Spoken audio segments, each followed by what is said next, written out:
Hey coucou, ça va bien la famille? Bon, aujourd'hui je vais te donner 20 conseils basiques et très pratiques pour voyager à Rio. Premier conseil extrêmement basique, mais on ne le répétera jamais assez, il faut que tu vérifies que ton passeport soit valable, valide pour pouvoir voyager. Je te dis ça parce qu'il y a plein de meufs qui sont censées venir chez moi et qui m'envoient des messages pour me dire finalement je ne peux pas prendre mon billet ou je ne peux pas prendre mon avion parce que mon passeport n'est plus valide. Vérifie ton passeport. 2, tu vérifies bien comment va être la météo, comment va être l'ambiance dans l'endroit où tu veux aller selon la période de l'année. Exemple, j'ai plein de meufs qui arrivent ici en juillet et elles ne comprennent pas qu'on soit en hiver parce qu'on est tout l'inverse de vous. Donc, si tu veux de la chaleur, tu viens quand c'est le moment de la chaleur, c'est-à-dire quand c'est l'hiver en France. Si tu veux de la fraîcheur, tu viens pas en mois de février. J'ai une meuf un jour qui a réservé un voyage chez moi et qui était allergique au soleil et elle est venue en plein été. Faites pas des trucs comme ça les mecs. Au pire, vous me demandez, vous m'envoyez un message et moi je vous aide. Pas besoin de surcharger ton sac de voyage. Souvent, les meufs, elles surchargent, elles achètent beaucoup d'habits, beaucoup de trucs. Et puis, elles achètent en France les crèmes solaires, les shampoings, les machins, les bidules, sacs immensissime, toutes les chaussures possibles et imaginables, chaussures de randonnée, tous ces trucs-là. Simplifie au max. Déjà, tes habits, tu vas les acheter ici, ça coûte rien. C'est des habits trop beaux, ils sont faits par des petits créateurs. C'est coloré, c'est fun, c'est Rio. Moi, je te parle de Rio, mais on va dire pour le Brésil, achète des trucs ici. Deuxièmement, parfois, les meufs, on dirait qu'elles viennent dans un pays du tiers-monde. Les mecs, on a des pharmacies, on a des magasins, tu peux acheter tous tes produits ici et notamment tes crèmes solaires, tes shampoings, les trucs anti-moustiques, tous les trucs comme ça. Donc, ne surcharge pas ton voyage quand tu vas ton sac, pardon, parce que quand tu vas vouloir voyager dans le Brésil, ça va te casser la tête. Prends pas de valise, un sac à dos, le plus petit possible, c'est très bien. Ce qui est bien aussi, c'est d'avoir une idée de ton itinéraire. Tu n'es pas obligé de préparer ton voyage avant, mais tu peux aussi le faire. Tu peux préparer ton voyage quelques mois en avance et avoir déjà une idée de ce que tu veux faire dans les grandes lignes. Tu peux te poser la question, est-ce que je veux rester longtemps dans les endroits ou est-ce que je veux juste faire beaucoup de trucs et passer peu de temps? Ou bien juste dire, je veux aller là où le vent me mène. Mais en tout cas, d'avoir un peu une idée de quelle est ta vibe de vacances, c'est bien, ça te fait gagner du temps. Il y a plein de meufs qui viennent chez moi et elles ne savent absolument pas ce qu'elles veulent faire de leurs vacances, de la vibe, de quel type de voyage elles veulent faire et du coup, elles passent beaucoup de temps à se poser des questions. Poste-les avant, quand tu n'as rien à faire en France, et puis tu viens ici et tu sais ce que tu veux faire. Ce qui est important ici de savoir, c'est qu'il y a des très longues distances au Brésil. Le Brésil est un pays immensissime. Et donc, c'est pour ça que c'est un peu bien de s'organiser un minimum pour avoir une notion des distances. Exemple, il y a des meufs, des fois, elles m'envoient. Donc, moi, j'ai une agence de tourisme. D'ailleurs, si tu veux des informations, tu as toutes mes coordonnées dans la barre d'infos. Si j'ai des meufs qui m'envoient des trucs, qui me disent oui, voilà, alors je suis là pendant une semaine et je veux faire Rio, Bahia, Foz d'Iguaçu. Bon, les meufs, elles sont perchées. Rio, c'est là. Bahia, ça a des milliers de kilomètres et Foz d'Iguaçu, c'est en bas des milliers de kilomètres. En une semaine à Rio, au Brésil, tu ne peux pas faire ça. Mais c'est simplement parce qu'elles n'ont pas la notion des distances et c'est normal, c'est un pays immense. Moi, quand je suis arrivée au Brésil, je croyais que je pouvais visiter le Brésil en un mois. Donc, je comprends. Je ne juge pas. Mais c'est important de se renseigner un petit peu. Et encore une fois, si tu as des doutes, tu m'envoies un message et moi, je t'aide avec grand plaisir. Un truc aussi, c'est qu'ici, les transports sont extrêmement chers. Alors, ça ne sert à rien de réserver tes transports en avance. Tu peux les avoir directement sur place. Tu peux les prendre à la dernière minute. Machin, bon, ça ne pose pas de problème. Sauf un petit peu dans les périodes carnaval, nouvel an, qui sont vraiment les 2 périodes phares. Mais il faut que tu réfléchisses à ton budget aussi quand tu prépares ton itinéraire. Pour te donner un exemple, de Rio pour aller à Bahia, c'est à peu près 300 €. Et pareil pour Foz d'Iguaçu. Et 300 €, c'est un budget qui est énorme.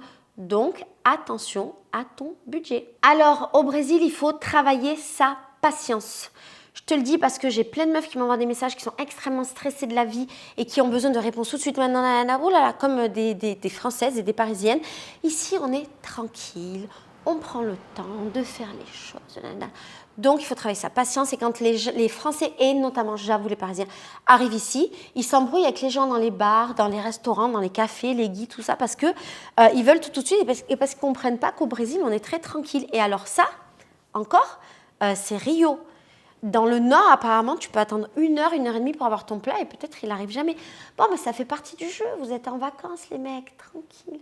Souvent, les gens me disent, il faut absolument que je parle portugais pour venir au Brésil. Bon, il y a les gens qui me disent, je ne sais pas comment je vais faire au Brésil, je ne parle pas espagnol. Ce à quoi je réponds, ça tombe bien, personne ne parle espagnol dans ce pays. Bon, parce que les gens pensent que les gens parlent espagnol ici. Mais quand tu as compris que la langue du Brésil, c'est le portugais, souvent, les gens sont un peu stressés en mode « je ne sais pas parler portugais ».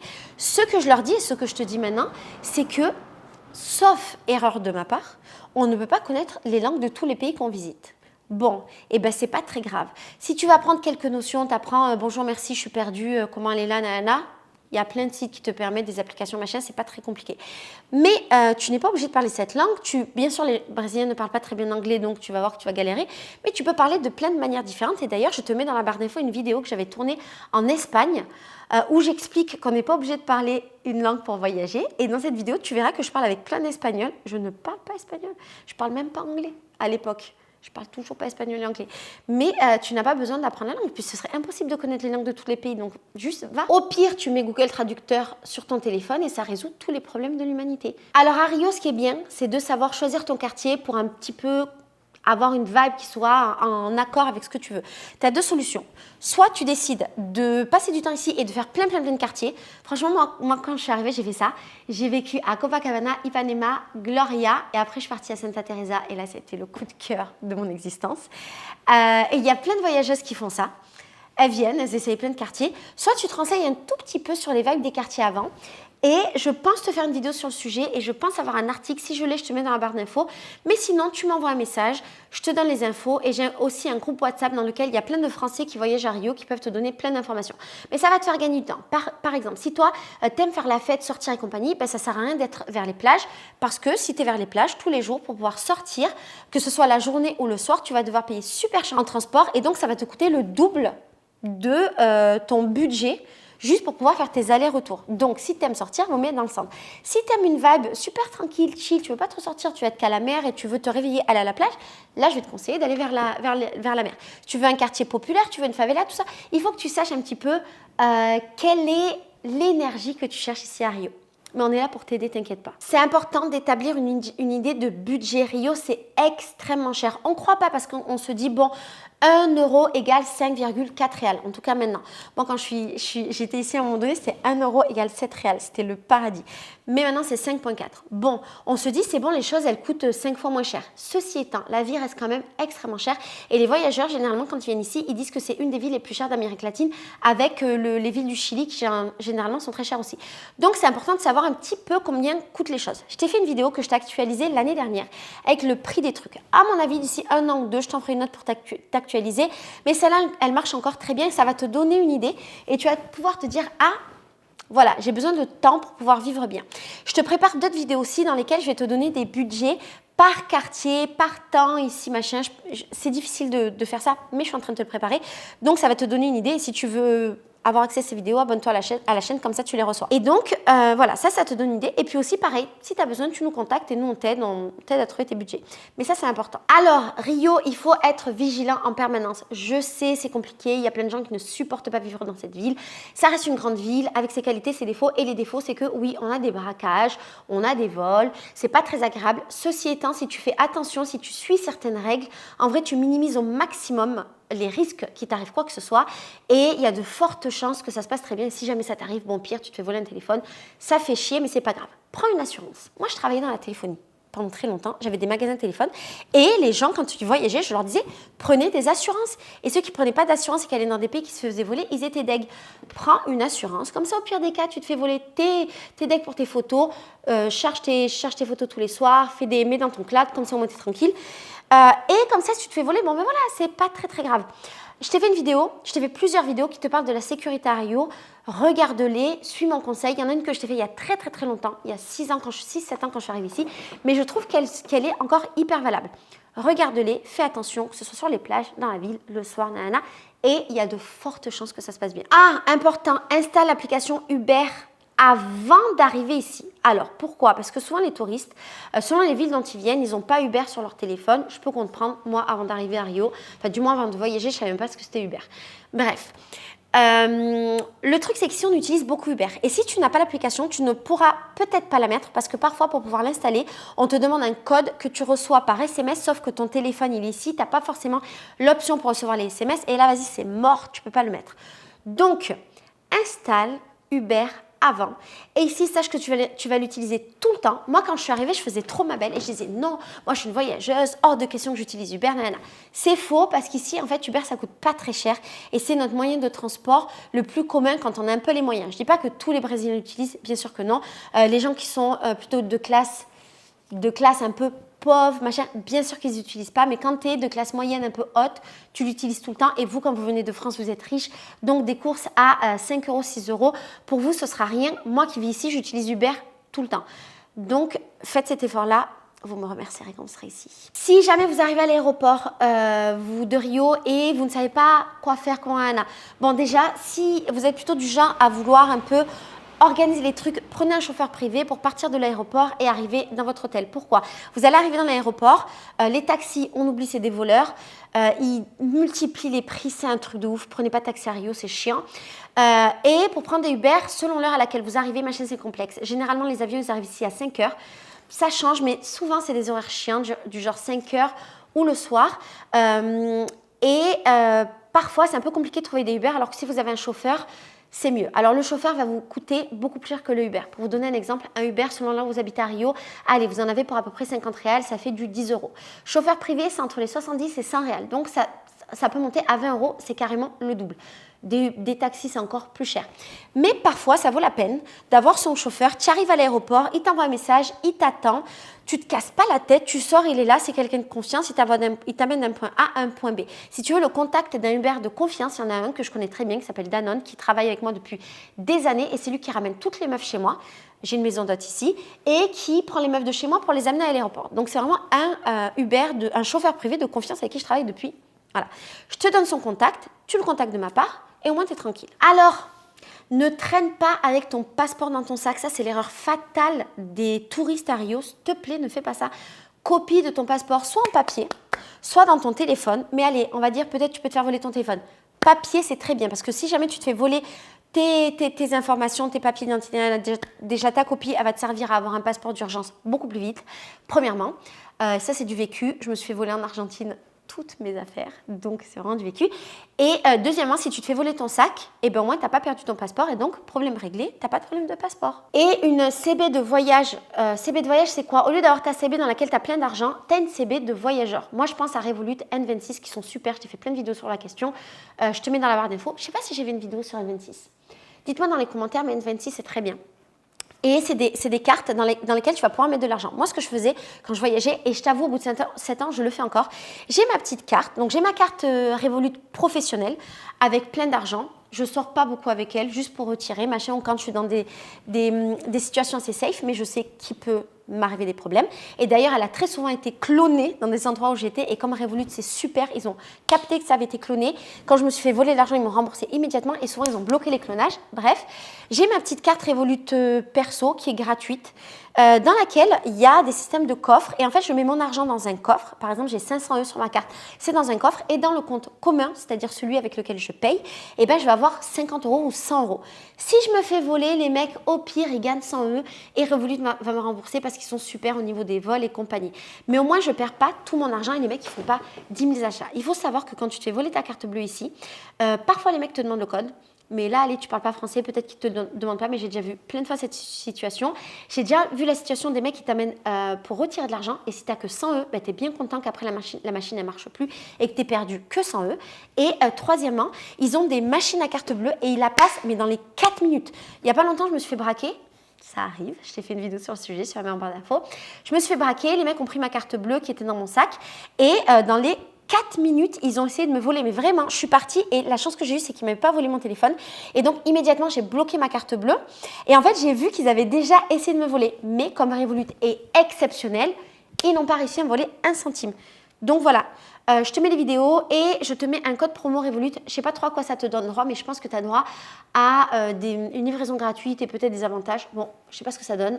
Moi, ça me donne des sous. Donc, si tu veux me donner des sous, utilise mon code promo. Alors, souvent, les touristes qui arrivent ici, ils ont envie de réserver leurs activités via des sites un peu touristiques.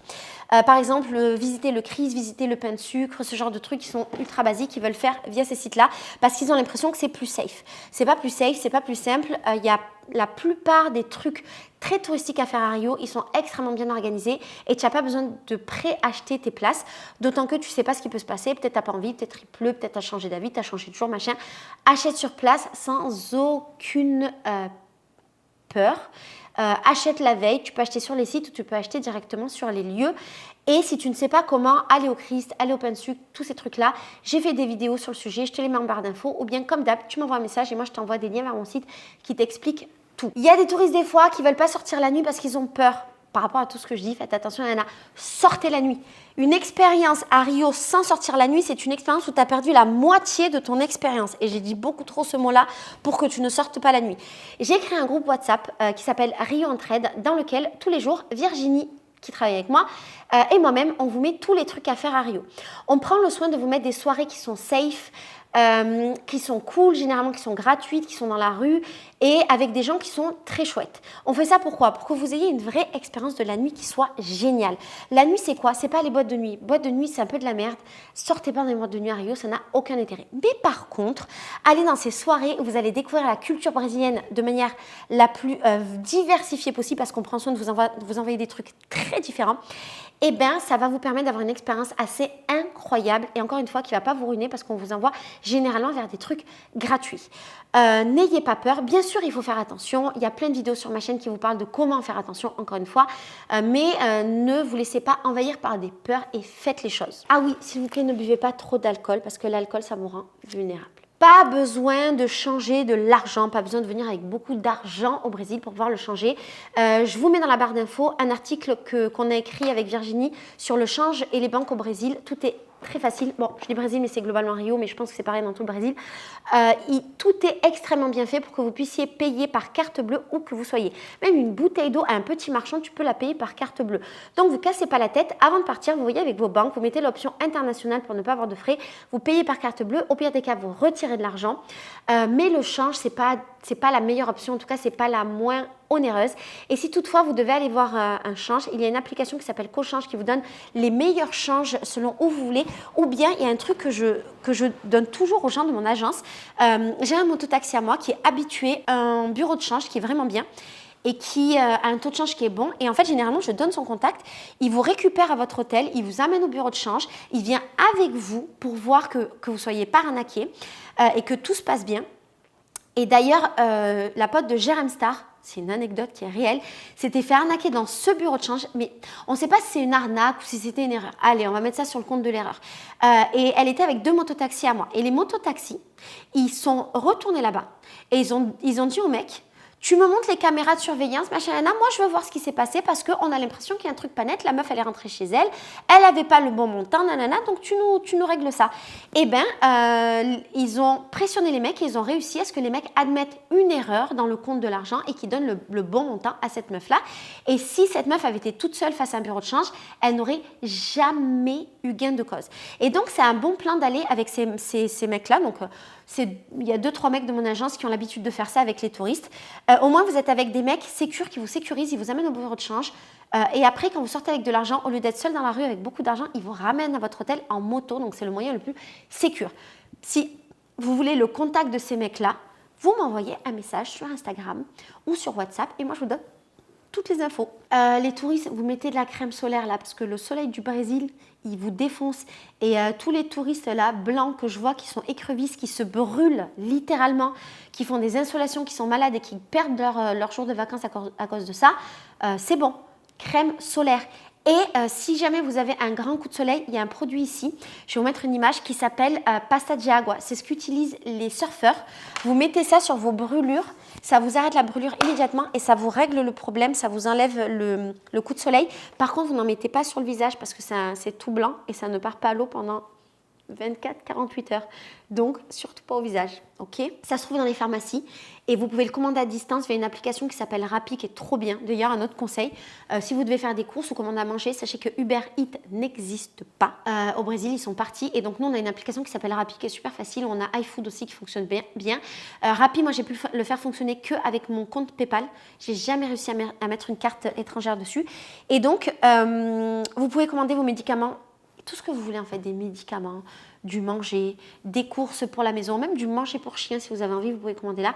Et donc vous commandez ce produit-là qui va vous régler tous vos problèmes. Je vais vous mettre aussi des références de médicaments. C'est encore un autre conseil. Je vais vous mettre dans la barre d'infos des références de médicaments qui... Enfin non, je vais vous les mettre là, qui vont apparaître. Parce que j'ai une monteuse maintenant qui est merveilleuse, qui s'appelle Shana. Pam, pam, pam. C'est des médicaments pour les intoxications alimentaires. C'est radical, ça va vous soigner et vous remettre sur pied là en 10 minutes. Faites-moi confiance, j'ai une maison d'hôtes et toutes les semaines, j'ai des meufs qui m'en font des intoxications alimentaires. J'ai l'impression d'être une maman. Donc, je vous mets ça. Privilégiez l'eau en bouteille à Rio. Alors, ailleurs de Rio, encore plus. Mais nous, à Rio, si tu bois l'eau, tu ne vas pas tomber malade. Généralement, ça va. Même si j'ai fait une vidéo que je te mets en barre d'infos qui s'appelait « J'ai été empoisonnée par l'eau de Rio ». Bon, c'était à un moment donné à Rio, l'eau était empoisonnée. Ok, il y a une deuxième fois aussi, mais 2 fois en 7 ans, ça va. L'eau, elle n'est pas spécialement mauvaise, mais en vrai, ça va dépendre de là où tu te trouves. Par exemple, parfois, il y a de l'eau dans laquelle il y a des microbes là, qui te donnent des vers. J'ai une pote, elle a eu un ver solitaire. J'ai déjà entendu des histoires comme ça. Ou bien, il peut y avoir, voilà, l'eau, elle vient de la rue, il peut y avoir de la terre, il peut y avoir des microbes, des trucs comme ça, tu tombes pas malade. Tu n'as pas ce truc d'avoir la tourista parce que tu as bu l'eau de Rio. Ce n'est pas vraiment le cas. Mais il faut quand même faire attention. Du coup, si tu peux, privilégier de l'eau en bouteille. Et puis, si les caisses d'eau dans lesquelles l'eau arrive, parce que l'eau arrive de la ville, elle est stockée dans des caisses et puis après, elle est distribuée, elle n'a pas été lavée. Ça coûte cher de faire laver, les gens ne les font pas laver. Et bien, imagine une caisse d'eau avec un gros truc comme ça de vase en bas. C'est pas très glorieux et ton eau, elle peut avoir un peu ce truc d'être mélangée à de la terre, c'est pas ouf. Bon, je t'ai parlé tout à l'heure de médicaments. Avant de venir au Brésil, prends du Smecta avec toi. On sait jamais. Et le truc, la chose s'appelle Imodium pour quand tu as envie de vomir et tout. C'est toujours bon d'avoir ça sur toi. N'écoute pas les peurs des gens. D'accord? Si les gens ils te font peur, souvent c'est leur peur à eux par rapport au Brésil. Et en plus de ça, ils n'ont jamais mis les peurs au Brésil, tu les écoutes pas. Écoute-moi, moi. Franchement, je suis de bons conseils et je t'ai mis tellement de vidéos en barre d'infos que là, tu as tous les conseils de la vie et de l'humanité pour que ton voyage se passe bien. Visite les favelas de Rio de manière éthique, de préférence avec nous, parce que ce tour, il est incroyable et qui va te permettre de comprendre la culture de favela, la culture brésilienne. Et si tu passes à côté de la culture de 40% de la population ici à Rio. C'est comme si tu disais, voilà, je ne vois pas, je n'entends pas, ces noirs pauvres de favela n'existent pas. Moi, je ne connais que les blancs riches à Rio. Ça n'a aucun sens. Et en plus de ça, souvent, tu as des préjugés. C'est pas très grave, on t'en veut pas. Tu penses que dans les favelas, c'est que des pauvres et que c'est un bidonville. C'est pas le cas. Il y a des gens qui ont de l'argent. Il y a même des gens qui ont beaucoup d'argent dans les favelas. C'est des lieux extrêmement riches culturellement, humainement, avec des personnes incroyables qui, oui, ont l'habitude d'avoir des touristes parce que c'est le tourisme qui fait vivre une grande partie de la favela, qui n'ont pas l'impression que tu visites un zoo. La favela de Rocinha, c'est une favela qui est touristique depuis 50 ans. Leandro, il a 40 ans. Quand il était enfant, il y avait déjà des touristes, donc pour dire. Donc, ils ont absolument l'habitude et c'est quelque chose qui est intégré à la favela. Et quand tu visites une favela, tu participes à l'économie de la favela et il n'y a pas meilleur moyen que de visiter de manière éthique un pays en participant à l'économie locale. Je te mets des liens en barre d'infos de vidéos où j'explique avec Leandro pourquoi c'est bien de visiter une favela et je te mets aussi des petits liens TikTok machin pour que tu vois des extraits de nos tours et franchement notre tour il est génial. Jérém Star, il a adoré notre tour. Miss France de l'ancien temps qui est d'une beauté il n'y a pas très longtemps, elle a adoré notre tour et plein d'autres gens très cool, ils ont adoré notre tour. Alors franchement, tu vas l'adorer. Alors je l'avais pas mis mais je rajoute, on a 2 autres tours qui sont vraiment cool. C'est le tour de la ville qui dure 6 heures et dans ce tour-là, on t'explique la société brésilienne à travers le street art et à travers 6 quartiers différents, 5-6 quartiers selon si tu vas vite ou pas quand tu marches. Ce tour, il est génial, il te permet vraiment de comprendre le Brésil, Rio, et de sortir de là en pouvant raconter le Brésil réellement. Parce qu'on va te parler de politique, de société, de problématiques, des gens. On va manger de la street food, on va visiter des quartiers différents, on va te parler d'histoire, de l'histoire de la colonisation. Bref, ce tour est d'une richesse incroyable. Franchement, si j'étais toi, je ne passerais pas à côté. Et pour compléter, visite la forêt avec nous parce qu'on te fait visiter en moto la forêt de Tijuca qui est la plus grande forêt urbaine au monde. Désolée, ma lampe vient de s'arrêter. La plus grande forêt urbaine au monde, elle est incroyable. Tu vas voir de la nature, des animaux, des singes, des fois des toucans. Il y a un porc en liberté qui vit dans la favela et pour la petite histoire, c'est le chef pas dans la favela, il vit en liberté dans la forêt. C'est le chef d'une grande favela qui est au début de la forêt, qui a eu la lubie de s'acheter un porc. Et ce porc vit en bas de la favela, il fait sa life. Des fois, tu es en moto comme ça et tu as un gros porc qui est là et qui se promène. Tu vas voir des porcs, tu vas voir des singes, tu vas voir des toucans éventuellement. Tu vas aller dans une cascade. C'est incroyable et tout ça avec des guides qui sont d'une gentillesse. On les aime. Dans les commentaires, je suis sûre qu'il y a plein de gens qui vont confirmer que nos guides sont géniaux. Donc, moi, si je peux te donner un conseil, fais nos 3 tours. Là, tu as une vision. Voilà, aux petits zones de Rio. Pour terminer, visite les alentours de Rio. Il y a plein de trucs géniaux à faire à 3 heures de Rio.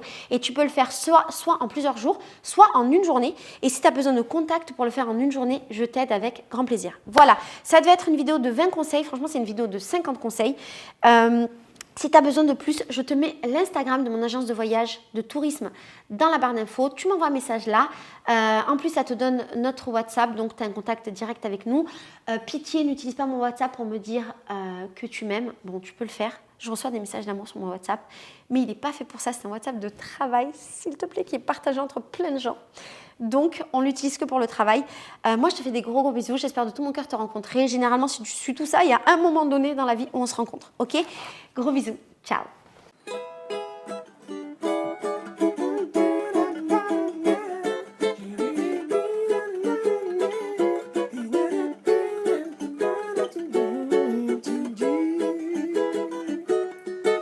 Eu disse a você que eu tinha amor. Quem foi que mandou você me desejar? Também adorei o que você gostou.